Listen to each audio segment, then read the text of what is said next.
Aries, how are you? It's me, LB. Welcome to the Untitled Tarot. I am having such a difficult time getting your reading started, Aries. I think I might have started it like 6 times by now. I keep hitting this stop and go type of energy. I also got really hot and I had to change my outfit. There's just like a lot of these kind of like physical discomforts and hiccups that I seem to be experiencing when trying to do your reading. So I'm wondering if you were experiencing some of them too, Aries. Your reading's interesting to me because the beginning of it feels pretty light, and so does the end, but it's the middle that feels heavy, so it's a little bit like trying to read a brick sandwich, but I'm gonna do my absolute best here. Fingers crossed for us. So, we're starting off your reading with card number 14, Focus. Focus, Aries. The fact that you are trapped inside of this bubble kind of speaks volumes to me. It's this feeling of being sort of stifled or sort of muffled. I'm wondering if you feel like your senses have been a little bit duller than normal. You're not feeling as sharp in your everyday life, but maybe your intuition and your spiritual senses feel a little bit dulled as well. With most of your head being under the water, it makes me feel like maybe you've been feeling under the water or under the weather, maybe just like a little bit run down lately. There's a butterfly on your forehead, which does talk about psychic expansion, and I do see that in the cards today, but it's coming through more so like sinus pressure. There's even a little kind of gem, a sparkle right here in your head, which again, I think is supposed to feel very whimsical, but it's coming through like lightning headaches or migraines, something like that. Again, this whole thing feels very magical, but when I look at it, I go, Aries isn't feeling well right now. They're feeling a little bit run down. Maybe they're dealing with pressure headaches or migraines or something like that. You might not be feeling your best, and on top of it, or as a result of it, overall just not feeling at the top of your game, feeling kind of muffled, not really being able to maybe discern guidance that's coming in, connect the dots, etc., etc., right? Now, in that, there is an acknowledgement that some of this is probably environmental. If you're burnt out, if you're doing a lot, if allergy season has kicked up, if you have an issue with migraines, there are environmental factors here, but there also is a recognition, and I think it's from you, you're noticing that this also has a spiritual component to it. It may not be the entire thing, but there is a spiritual component to it. You've probably been through enough cycles, Aries, that you know when you start getting run down or your head starts feeling really big, it's usually a sign that your field of awareness, your consciousness, your intuition is about to expand, and that does seem to be playing a big part in this, because growth comes up next. And so this almost, you know, there's this blue earth, this blue orb here. It looks a lot like this as well. There's even a nest down here that's kind of cradling it, and it feels like this water is also cradling you a little bit. We were talking about water yesterday, and Pisces reading a lot. So it's this idea of almost stepping into meditation, or noticing that you're kind of growing into more of your subconscious or more of your higher self. But there also feels like there's kind of a ceiling here. It's like when you go into meditations and you normally hit a certain point and then you start making your way back to sort of wake up or come back into your physical awareness, right? You kind of snap out of that channel. But it feels like there's something about this particular phase or particular meditation, something that you're doing, that you step into it and you realize that the ceiling is gone and you kind of keep going. It's like Alice when she eats the cake. Like she just keeps growing because this discernment card comes up next.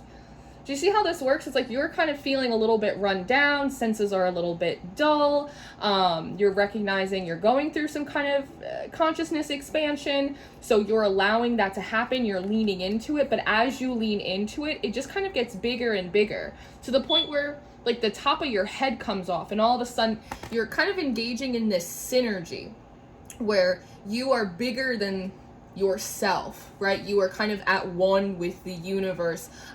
You are kind of this pure vessel for celestial connection or information. That's what this feels like. The numerology on your card sticks out a lot to me as well, because 14 breaks down to a 5, growth is 5.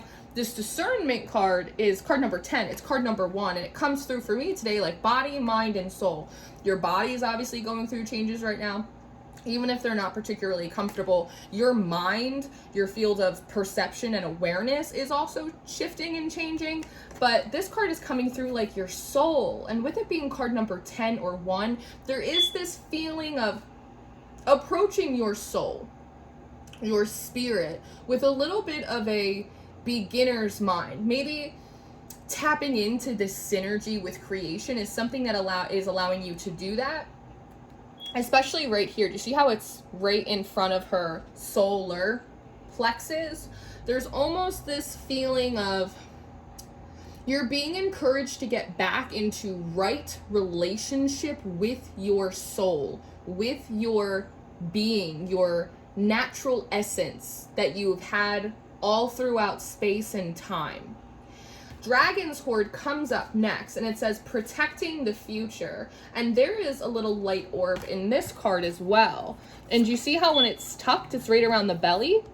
Just like in this card, right? And the solar plexus is a big source of your physical energy and vitality. So it does seem as though as you make your way through this, as you step into synergy, your physical body might start feeling a little bit better and more refreshed and energized.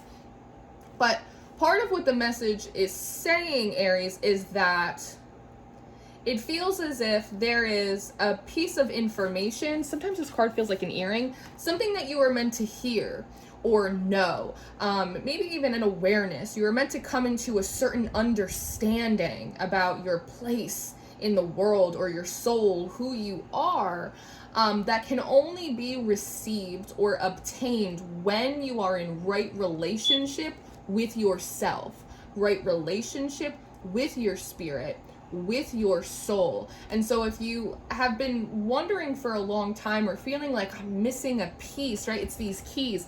I'm missing a piece, or there's, something that I'm not getting or I'm not grasping. It feels like you're right about that, but the key is not to try to find it in the environment or from others. It's something that can only be unlocked. It's like it's protected, right? It's protecting the future. It's protected inside of your own vessel. You must sit with yourself, Aries. You must ask yourself why. You must kind of go through that internal process, the exploration of your oversoul, of your super consciousness, because that is where it lies. It would not be given to someone else to then be relayed to you, right? Not even me in this reading. It is meant for you to crack open, and it is when you've reached like a certain level of balance between yourself and your soul. I hope that makes sense. In the Hand comes up next. The universe is your partner. Here we have again another one of these sort of life phenomena that seems to be happening here. Now, with this card in your hand, one of the first things that came to me is a bird in the hand is better than two in the bush, which is funny. But the meaning of that phrase is to kind of be content, to work with what you got, to not always kind of be seeking more and more and more. Because the funny thing is, it's by sitting with yourself, by allowing yourself to follow the thread that your higher self or your intuition is kind of sending you on, that is where you're cracking this open, right? And so I think it just kind of confirms that message from before. But it also goes back to this idea of synergy, Aries, about the universe is your partner, that there is so much more for you to know or for you to understand or for you to do that can also only be tapped into when you are working with the universe, with the divine, with creation as your partner. You can, that's the whole principle of synergy, that you can do more together than you can on your own as an individual. And that's where this overflow, overwhelm, and plenty, it's sort of saying, Aries, there's so much more than you can actually imagine. And a lot of this is about like taking limits off. There's so much more than you can actually imagine. If you were to couple with us right now, if you were to allow your brain to sort of open up and be able to pull in a greater fullness from the heavens that wants to come in for you. It's very sort of flowery as I express it. I recognize that, right? But there is spiritual sort of wisdom in there. You do feel kind of hesitant to it, and maybe that's where a lot of this emphasis is on, like the solar plexus, your life force energy, your ego, all of that type of stuff. There's a natural resistance here to coupling or becoming enmeshed or merged with something that is bigger than you. It does have this air of it, of sort of like religious deconstruction. I'm not gonna lie about it. There is an air of that to this, that maybe Aries at one point you were really connected or devoted to, you know, a belief system or to a deity or to the universe, and like maybe it didn't work out for you, maybe you lost a lot of autonomy, a lot of agency in that, and so now you are just kind of used to doing it on your own. But in the process of that, right, there is an aspect of connection or expansion that you haven't been able to tap into, just purely going it on your own, being a lone wolf, and maybe not being more deeply connected to something that's bigger than you, right? And part of the reason I say that is because this covenant card comes up next. It says sacred contract. So I'm seeing a lot of deconstruction here. This is the brick in the middle of the Wonder Bread, right? There's an element of deconstruction here. And this feels like you are showing me this covenant card to explain maybe what your natural hesitation or resistance is to holding the universe's hand in a way. And I get it, because when I look at, I've never seen this covenant card this way today, but I noticed that today there's all of these rips in the paper. And if you actually look at the script right here, one, it looks like chicken scratch. And two, you can see how the ink is running down the page. And this was a new thing I noticed today. This quill. If you look at this quill, there's actually like a ribbon or tape. And I noticed that it's actually like a bullseye right here, that this quill is broken, that there is a break in the middle of it, and that this tape is coming in to try and repair it. And the ink, this is black ink, right? But the ink that's in this wall actually looks like it's clear. It's like invisible ink.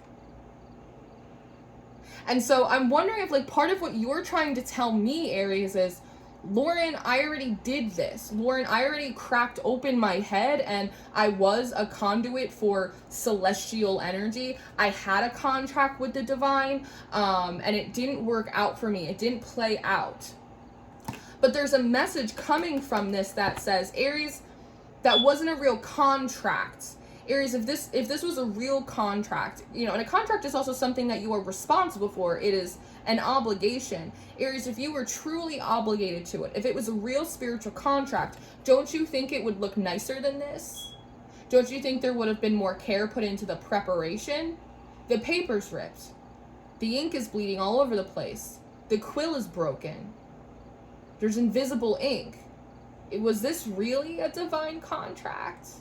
And it's a sensitive subject, and like I know that from my own personal life, times when I felt like I have a spiritual mission and I have this purpose and I have this calling, and only to maybe find out later that like maybe I was duped. Like maybe I was duped, like maybe I wasn't perceiving it in the right way, right? And the vanishing mirror comes up next. Ego sublimation. Maybe you're still in this phase, Aries, too. And maybe that's one of the things that's draining you. And maybe this hesitancy is the idea of I can't take on more. I can't take on more spiritual contracts. I can't take on more spiritual work. I cannot be any more devoted to this cause right now. I'm already exhausted. Going in your consciousness, figuring out like, what else do you want me to do? That type of thing. So with this vanishing mirror, this ego sublimation, it's two folds right here. One, it's saying that there is a need to step out of the ego, to step into the superconscious, so you can get a much clearer view on what is happening for you in your spiritual world and how that plays out in your life. But part of this ego sublimation is also like this message, and again, don't take it if it doesn't resonate. But there is also a message here of like, maybe Aries, you were wrong, or like you misinterpreted, or you were seeing it through more of an ego lens, that maybe you weren't actually obligated this whole time, right? It's like, I have a spiritual mission and I have this big purpose and I have to help the collective and I have to do this and like all of that type of stuff. And like what wants to come through is, I mean, if you want, Aries, like if you want to do that, but you are not and have never actually been obligated to do any of those things. But the ego likes to hear that. The ego likes to hear, I'm special and I'm important and I have a hero's journey in front of me, right? I am not like everyone else. And we're all special, but like there's something about it that appeals to the ego. And I was watching a creator because this goes into your next card. I was watching a creator the other day, and I think it was on TikTok, and I can't remember who they are, and I'm sorry. But they were talking about how basically it's like when you deconstruct from organized religions and you step into spiritual realms and communities, oftentimes you are so deprived of feeling connected to the divine that you will connect to anything without really much thought. And it's very easy to get lost in the sauce that way. I've been there. I have a townhouse in that neighborhood, right? But it's really easy to get lost in the sauce there and have to find your way back out. And that's where this eye of the needle, intentionality, is coming up next. There's a message here about, one, Aries, it is important to be much more intentional about your life, about your spirituality, about your personal practice. What is it doing for you? What do you want it to do for you? What are the terms and, the terms and agreements of how you want to be playing out these energies in your world and in your own mind and in your own soul, right? But it also could be like a little bit of a hint of times in the past where maybe you wanted to be needed, or it's like you wanted to be connected to anything so bad. And again, I've been there, that like you weren't super intentional about what you were connecting to, or what threads you were tying yourself into, or what you were believing, without really kind of going in and doing some of that deeper discernment. Is this true? Does this apply? Am I actually obligated, right? And so we have closing door coming up next, right? And so there is a realization here that phase, that time in your life is over. And maybe there is an invitation to kind of reapproach that synergy, reapproach a connection with creation and the divine from a different place. That door's closed, but it doesn't mean that you can't tap into a much fuller or more powerful energy. It just might need to be in like a little bit of a different way. So Winter's Dream is coming up next, and it says Winter's Dream. It says gestation period, but the way it comes through today is digestion period. And so it feels like you're kind of coming out of this meditation perhaps, and you are needing to take a little bit of time to digest the information that has been relayed to you, or what you have seen, or what you have realized, right? It can be very startling, and I've gone through this process myself, and like I know how challenging and even sometimes like how sad it can be, right? But I do think that you are honoring yourself to give yourself enough time to, again, gestate or digest, to process this information and make sense of it for yourself. You're applying this intentionality, you're applying this discernment to what it is you have just realized, or what you have just clicked into before you cross over into this initiation. Now, here we go. Part of what you're crossing over into is the land of the ancestors. It says ancestral wisdom. See all of these trails? They've been walked before. And there's a message here, Aries, about part of the reason why our ancestors, why our elders are so important, why they have so much wisdom, is because they've lived a lot of life. Right? It's like they walked a lot of hard road. They've made mistakes. They've failed. They've persevered. They've fallen on their faces. They had to get back up. They've been, duped and tricked and swindled, and they've been smarter for it every single time. And like, that's part of the way that we understand the lay of the land. That's how we learn how to navigate social, spiritual, political, societal spaces. It's trial and error sometimes. And I always tell my students this, so much of what I am able to teach to other people are things that I learned through failure, through getting my ass handed to me, and through being wrong sometimes, right? And again, this doesn't necessarily have to apply to your spiritual journey. This could apply to a relationship, ways in which you felt obligated to your family, or to a project that was no longer serving you. It doesn't have to be spiritual, but I have a lot of intuitives that come on this channel that are really deeply engrossed in this process, and so obviously that's going to be a dominant energy here, but it could apply to other familial, practical work type situations as well, right? Again, discernment. Take it as it resonates. Now, beauty is coming up next. And so part of what's happening when you're stepping outside of this meditation, when you're understanding the lay of the land, a little bit better what you've been through, you actually do get to move into this beauty card, which I think is absolutely lovely. And it's something that makes sense going back to the numerology, because as I was saying, 551, right? Your soul was going through a bit of a change through entering a beginner's mind, right? Reapproaching yourself, your spirit, as a neutral slate without any chains or contracts or obligations. When I was looking at this dragon's hoard, it felt very descriptive of this soul process you're going through. 12 breaks down to 3, 31 breaks down to 4, right? So it was like 3, 4. I was like, where's the 2? I have the 1 with its discernment, 3, 4, we gotta get to 5, but where's the 2, right? And the 2 comes a little bit from that decision making, deciding, I'm gonna go back in, I'm gonna do it differently, I did learn these lessons, and with this beauty card, we have a 2 finally appear here. So it seems as if as you are making your way through this digestion, getting ready to cross a new threshold with a lay of the land that you didn't have before, perhaps wisdom or a level of discernment that you didn't have before. One, I think you're able to see the beauty in how even misinterpretations, missteps, detours, all of it, right? How it has shaped you, it has molded you in kind of a beautiful way, even if it's been uncomfortable, even if you've been wrong, even if whatever, like it's still kind of a beautiful process. There's a level, again, of wisdom, of appreciation that you can have for what things have taught you to do, to not to do, right? But it also is allowing, and again, a part of it is just through this consciousness of sort of just this surrender of, it's okay to approach things differently now than I have before. That it's also allowing you to step into a period where you can have access, you can connect to a perspective or an understanding that is just as, if not more beautiful, even though it's new. Right? And there also is an acknowledgement that wants to be made that Aries, like, even if you did get lost in the sauce, or even if you did think you were obligated to a person or a belief system or anything, that it did provide you beauty or comfort at that time. And that in and of itself made it a good thing. But sometimes we come into new realizations, sometimes we grow, and that can be beautiful too. It can all be beautiful if, again, we have the eyes to see it. So Spirit of the River comes up next. Movement towards adventure. And what I love is, originally you're kind of stuck in this bubble of water and then it's all around you. So in a funny way, it's almost like when this ego sublimation happens, it bursts your bubble.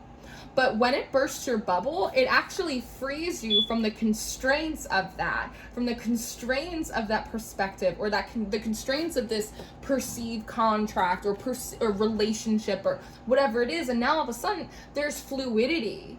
There's flexibility. You are free to go and find beauty, to find what you need, what is in resonance with your soul.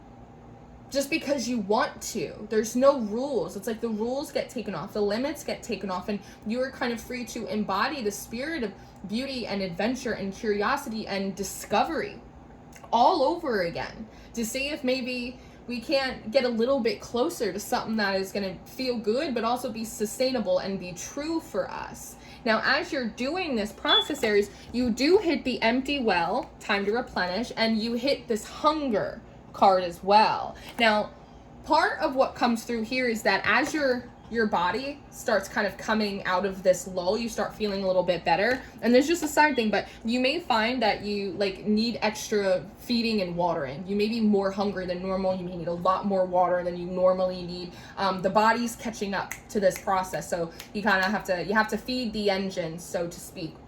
But part of the way I'm also seeing this cards as well with this Spirit of the River is there's also like a freedom from the shame.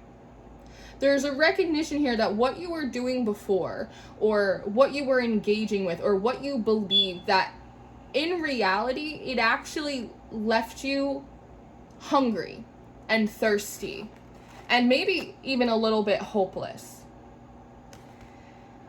But there's no embarrassment here. There's no shame. You're free of it, and you can kind of just allow yourself to move forward from that place, right? Again, it's like going into those meditation going, I understand, okay, I get it. Wait, what do you mean? And it hits the ego and it does burst the bubble and you have to digest that information. But then there is like this cool recognition of, you know what, those things actually weren't feeding me. They were actually making me more hungry. It isn't true for me. It doesn't make sense. My truth is something else, and maybe I still have to go and figure out what that is, but I'm free of feeling obligated to something that is making me hungry. I didn't know that I could just walk away.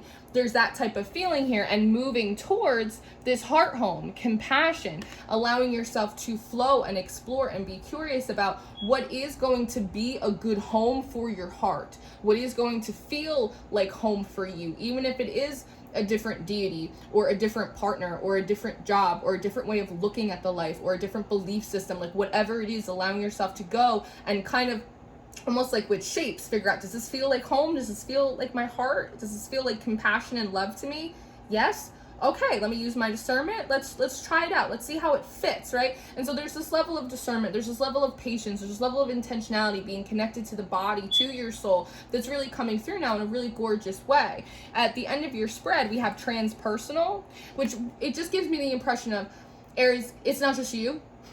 This isn't just you. You are one of many people going through this process, and maybe by recognizing that, when you see other people struggling or projecting or moving through a certain lens in life, like you'll be able to see maybe why they do that, because you are learning the lesson of how in some ways you may have done that yourself. And with this magician's sword and the new moon at the very end, there is this kind of Excalibur, this King Arthur, that you can be confident in guiding and leading yourself, in allowing yourself to slowly and intentionally kind of curate a different spiritual life or a spiritual gnosis for yourself, right? And in this new moon, this moon maiden, it looks like she's having so much fun. I've actually never seen her come through like so joyful, so free, light, weightless. I was talking about gravity before, right? There's a weightlessness to this card that is so nice.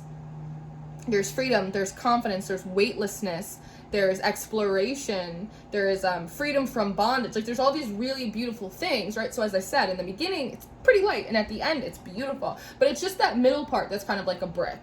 But it does feel like you're making your way through it. Allow yourself to digest as you need to. I recognize this probably is not going to be everyone's reading. It is very specific, but I do want to make sure that I have gotten it out for the people that do require it. And if this is your reading and you do require it, then I hope you find it. I am going to go do an extended reading if you're interested in that, or your monthly reading for September. Those are going to be the top 2 links in the description box. I offer personal readings. You can book with me through my website. I also have a course right now on tarot and the Decans, how to utilize that system in all of your card readings. That is available on my website under the lessons playlist. And I always encourage you guys to check out Patreon because we have all of the goodies over there. I love you so much. Keep going. You're doing a good job. And I'll see you next time. Goodbye.